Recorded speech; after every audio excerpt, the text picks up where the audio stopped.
Break point chlorination ആണ്. അപ്പോൾ നമ്മൾ ഫസ്റ്റ് ഏതാണ് നമ്മുടെ ഡോസേജ് നോക്കണം. എക്സാമ്പിളിന് ഒരു 3.5 ആണ് ഡോസേജ് എന്ന് വിചാരിക്കും. അങ്ങനെയാണ് നമ്മൾ 0.0035 ഗ്രാം ക്ലോറിൻ അവിടെ വെയിറ്റ് ചെയ്തെടുക്കാം. അതിനൊരു പെട്രി ഡിഷിലേക്ക് എടുത്തിട്ട് കുഞ്ഞൊരു സാധനം അതിലേക്ക് നമ്മൾ കുറച്ച് ഡിസ്റ്റിൽ വാട്ടർ ആഡാക്കി അതിനൊന്ന് ഒരു സോൾവെന്റ് ഉണ്ടാക്കിയിട്ട് ഒരു 100 ml വോളിമെട്രിക് ഫ്ലാസ്കിലേക്ക് അതിനെ ആക്കാം. എന്നിട്ട് അതിന് 100 ml മേക്കപ്പ് ചെയ്യാം. അപ്പോൾ അതാണ് നമ്മുടെ സാമ്പിൾ അവിടെ ഇരിക്കട്ടെ. അത് കഴിഞ്ഞ് നമ്മൾ എന്ത് ചെയ്യണം, ഇതാണ് കോമ്പറേറ്ററാ അപ്പോൾ ഇതിൽ ലെഫ്റ്റിൽ നമ്മൾ ബ്ലാങ്കും റൈറ്റിൽ സാമ്പിളാണ് നമ്മൾ വെക്കാൻ പോകണം. ഫസ്റ്റ് എന്താണെന്ന് വെച്ച് കഴിഞ്ഞാൽ 2 ടെസ്റ്റ് ട്യൂബ്സ് എടുത്തു. അതിൽ ലെഫ്റ്റിൽ ബ്ലാങ്ക് ആണല്ലോ ചെയ്യണം, അതായത് സാധാ ഡിസ്റ്റിൽ വാട്ടർ. റൈറ്റിൽ നമ്മളിപ്പോൾ ഉണ്ടാക്കി വെച്ചിരിക്കുന്ന ഈ ഒരു ക്ലോറിൻ്റെ സൊല്യൂഷൻ. അപ്പോൾ അത് രണ്ടും നമ്മുടെ കയ്യിലുണ്ട്.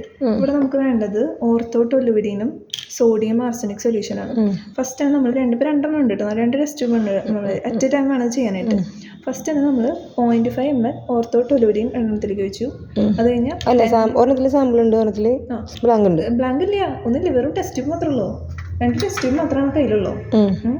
രണ്ടെണ്ണത്തിലേക്കും 0.5 ml ഓർത്തോ, ഇതിലേക്കും 0.5 ml ഓർത്തോ. അപ്പോൾ നമ്മുടെ ഓർത്തോ മാത്രമേ ഉള്ളൂ. അത് കഴിഞ്ഞാൽ 10 ml ഡിസ്റ്റിൽ ബ്ലാങ്കിലേക്ക് 10 ml സാമ്പിൾ ഇതിലേക്ക്, എന്നിട്ട് നന്നായി ഷേക്ക് ചെയ്യുക. അത് കഴിഞ്ഞാൽ 0.5 ml സോഡിയം ആർസനിക് ഇതിലേക്ക് ബാക്കി 0.5 ml സോഡിയം ആർസനിക് നന്നായി ഷേക്കാക്കി. എന്നിട്ട് നമ്മൾ ഇതിലേക്ക് വയ്ക്കാം. എന്നിട്ട് വിത്തിൻ 5 സെക്കൻഡ്സ് നമ്മൾ ഇത് നോക്കണം. 5 സെക്കൻഡ് കഴിഞ്ഞിട്ട് നോക്കണം. 5 സെക്കൻഡ് ഉള്ളിൽ നോക്കണം. 5 സെക്കൻഡ് ഉള്ളിൽ നോക്കാം. അത് വെച്ച് അപ്പം തന്നെ നോക്കി തുടങ്ങിക്കോ, നല്ല അറിയുള്ളൂ. ഇതിങ്ങനെ നോക്കി നമ്മൾ ഈ താഴത്തെ വിലയാണ് നോക്കേണ്ടത് കേട്ടോ. മുകളിലും pH-ന് മുകളിലല്ലേ? അല്ല, 2 താഴെയാണ് നോക്കി തോന്നണേ. അപ്പം എന്താ, ഈ 2 കളേഴ്സും സെയിം ആയി വരും. അപ്പോൾ ഈ താഴത്തെ വില നോക്കുക. അതാണ് നമ്മൾ ഇവിടുത്തെ A1 എന്ന് പറയുന്ന വാല്യൂ. ഇനി എന്ത് ചെയ്യണം, ഇനി നമുക്ക് B1 ഉം B2 ഉം C1 വേണം.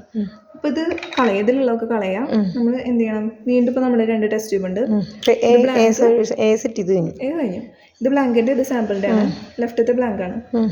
നമ്മൾ ഫസ്റ്റ് ചെയ്യേണ്ടത് ആദ്യം നമ്മൾ ഓർത്ത് വെച്ചാൽ, പക്ഷേ ഇപ്പോൾ B കാണാനായിട്ട് നമ്മൾ ഫസ്റ്റ് തന്നെ sodium arsenic 0.5 ml sodium arsenic, ഇതിലും 0.5 ml സോഡിയം ആർസനിക്, 10 ml ഇതിൽ വാട്ടർ സാമ്പിൾ, പിന്നെ 0.5 ml ഓർത്തോ തിരിച്ച് ചെയ്യും. ഇതിൽ 0.5 ml ഓർത്തോ. അത് കഴിഞ്ഞ് അത് വെച്ച് വിത്തിൻ 5 സെക്കൻഡ്സ് നോക്കാം. അതാണ് B1 എന്ന് പറയുന്നത്. അത് കഴിഞ്ഞ് 5 minutes അതിനെ റെസ്റ്റ് ചെയ്യാൻ വെക്കാം. 5 സെക്കൻഡിനുള്ളിൽ നോക്കി അത് 5 മിനിറ്റ് ഇങ്ങനെ ഇരിക്കട്ടെ. B1 കിട്ടി 5 സെക്കൻഡിനുള്ളിൽ നോക്കിയത്. ഇനി 5 മിനിറ്റ് കഴിഞ്ഞിട്ട് വീണ്ടും നോക്കാം. അതാണ് B2 എന്ന് പറയുന്നത്. അപ്പോൾ സെയിം സാധനം തന്നെയാണ്, 5 മിനിറ്റ് കഴിഞ്ഞിട്ട് നോക്കണം എന്നുള്ളൂ.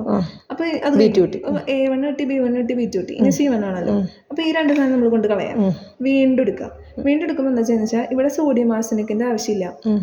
ഫസ്റ്റ് 0.5 ml ഓർത്ത് കൊടുത്തു, ഇതിലും 0.5 ml ഓർത്ത് കൊടുത്തു, ഇതിൽ 10 ml വാട്ടർ 10 ml സാമ്പിൾ എടുത്തു. എന്നിട്ട് 5 സെക്കൻഡുള്ള നോക്കേണ്ട ആവശ്യമില്ല. അങ്ങനെ വെക്കുക. സാധനമൊക്കെ ഷേക്കൊക്കെ ആക്കിയല്ലോ, ഇത് 5 മിനിറ്റ് വെക്കുക. ഷേക്ക് ആക്കണം. അതായത് നമ്മൾ ഈ സാധനമൊക്കെ ഡിസോൾവ് ആക്കണം, ഷേക്ക് ആക്കണം. എന്നിട്ട് ഇങ്ങനെ വെക്കുക. 5 മിനിറ്റ് കഴിഞ്ഞിട്ട് നോക്കുക. അതാണ് C1 എന്ന് പറയുന്നത്. അത്ര 5 മിനിറ്റ് കഴിഞ്ഞിട്ട് നോക്കുക. മറ്റേതൊക്കെ 5 മിനിറ്റിനുള്ളിൽ നോക്കിയായിരുന്നു, ഇത് 5 മിനിറ്റ് കഴിഞ്ഞിട്ട്. അല്ല, A1 നമ്മൾ വിത്തിൻ 5 സെക്കൻഡ്സ് എടുത്തു, B1 വിത്തിൻ 5 സെക്കൻഡ്സ് എടുത്തു.